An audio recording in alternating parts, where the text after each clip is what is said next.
नमस्कार दोस्तों, स्वागत है आप सभी का एक बार फिर से हंटेड स्टोरी चैनल में। तो गाइस, अभी तक आपने चैनल को सब्सक्राइब नहीं किया, सब्सक्राइब कर लीजिए।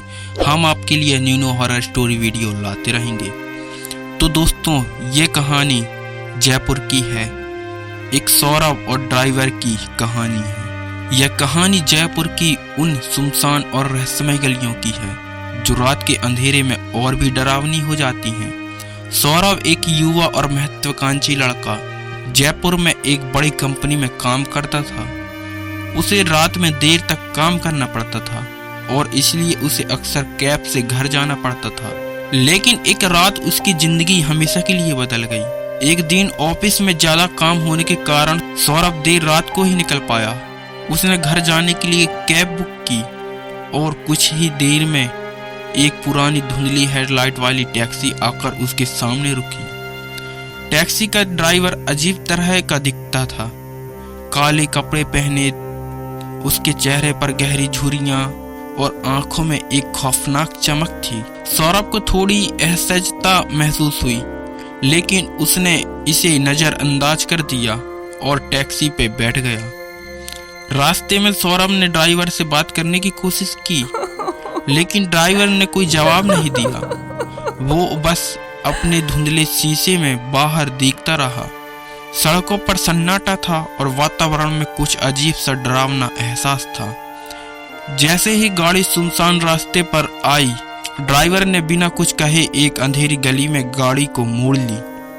सौरभ घबरा गया और कहा, भाई, ये रास्ता मेरे घर का नहीं है, कहाँ जा रहे हो? ड्राइवर ने धीरे से कहा, जहाँ से कोई वापस नहीं आता। सौरभ के दिल की धड़कन तेज हो गई। वो गाड़ी से उतरने की कोशिश करने लगा, लेकिन दरवाजे अंदर से बंद हो गए थे। गाड़ी धीरे धीरे और अंधेरे में आगे की ओर बढ़ रही थी। तभी उसने देखा कि रास्ते के दोनों ओर खंडहर हवेलियां थी और अचानक गाड़ी रुक गई। ड्राइवर ने गाड़ी से उतरकर सौरभ की तरफ देखा और उसकी आंखों में सौरभ ने एक अनजाना खौफ देखा। ड्राइवर ने कहा, तुम्हें पता है, इस रास्ते पर जो भी आया है वो कभी लौटकर नहीं गया। ये जगह आत्माओं का घर है। सौरभ को अब यकीन हो गया था कि वो किसी डरावने जाल में फंस चुका है। उसने अपने फोन से मदद लेने की कोशिश की, लेकिन फोन काम नहीं कर रहा था। तभी गाड़ी के बाहर की हवाओं में एक अजीब सी आवाज आने लगी। सौरभ ने खिड़की से बाहर देखा तो वहां कुछ साए तेजी से घूमते हुए दिखाई दिए।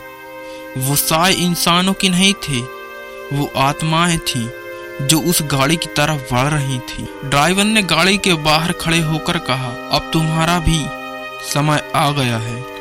लेकिन तभी सौरभ ने अपनी पूरी ताकत से गाड़ी के दरवाजे को धक्का दिया और दरवाजा खुल गया। वो तुरंत गाड़ी से कूदकर अंधेरे में दौड़ पड़ा। पीछे से ड्राइवर और आत्माओं की खौफनाक आवाजें आ रही थीं, जैसे वो सौरभ को पकड़ने की कोशिश कर रहे थे। सौरभ ने पूरे जोश से दौड़ते हुए एक मुख्य सड़क तक पहुंचने की कोशिश की और आखिरकार उसे दूर से आती हुई एक गाड़ी की हेडलाइट दिखी। वो गाड़ी की तरफ भागा और उसे रोकने की कोशिश की। गाड़ी रुकी और सौरभ उसमें बैठ गया।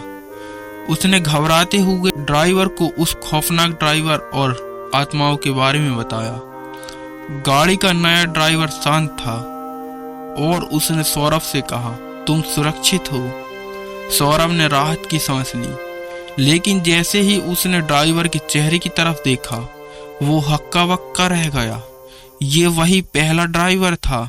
ड्राइवर ने धीरे से मुस्कुराते हुए कहा, तुम मुझसे भाग नहीं सकते, और गाड़ी अंधेरे में फिर से खो गई।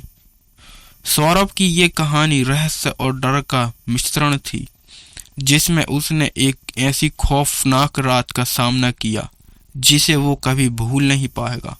जयपुर की सुनसान गलियों में आत्मा और अनदेखी शक्तियां अभी भी मौजूद थीं, जो अपने शिकार का इंतजार कर रही थीं। ये थी सौरभ की ड्राइवर के साथ एक डरावनी मुठभेड़ की कहानी। तो दोस्तों, ये कहानी आपको अच्छी लगी हो तो वीडियो को लाइक करें, चैनल को सब्सक्राइब करें। धन्यवाद।